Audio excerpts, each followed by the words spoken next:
Ce dimanche 5 février 2023 à 21h10, TF1 diffuse Océan 8 de Gary Ross, un spin-off 100% girl power d'Ocean Eleven.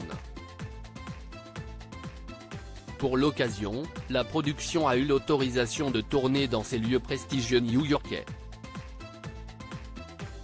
Télé Loisirs vous explique tout. On prend les mêmes et on recommence ? Plus ou moins. En 2001, Océan Eleven, premier film d'une trilogie devenue culte, réalisait le casse du siècle en réunissant sur grand écran une palette de superstars dont notamment Brad Pitt, qui a récemment ébloui le tapis rouge du Grand Rex à l'avant-première de Babylone, George Clooney, Matt Damon ou encore Julia Roberts. Quelques années plus tard, Hollywood imagine une nouvelle version de l'œuvre originale de Steven Soderbergh. Et en 2018, un spin-off intitulé Océan 8, diffusé ce dimanche 5 février à 21h10 sur TF1, voit le jour.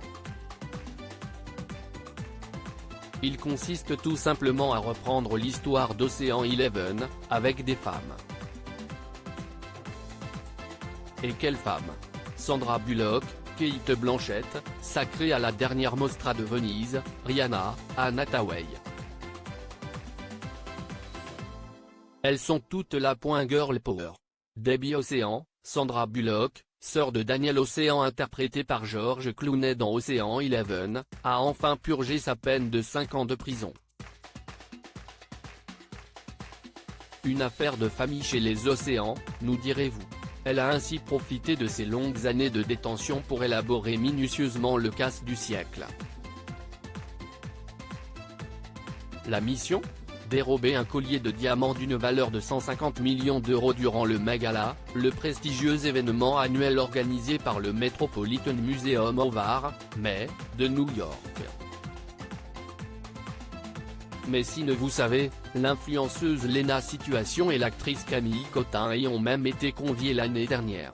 Pour parvenir à ses fins, Debbie Ocean réunit 7 femmes, toutes expertes en braquage.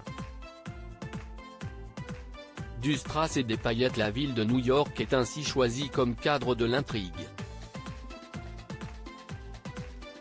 Et pour plus de réalisme, les équipes de tournage ont souhaité poser leurs caméras dans des lieux prestigieux de la Grosse Pomme. Les bureaux du magazine de mode Vogue World Trade Center ont ainsi ouvert leurs portes aux équipes du film, tout comme le manoir Cartier, situé sur la 52e rue.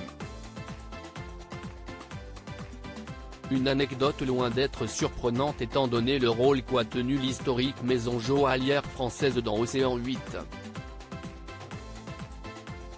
Et elle a notamment fabriqué le bijou pour les besoins du film, une pièce baptisée le Jeanne Toussaint en hommage à la directrice artistique de la maison de 1933 à 1970.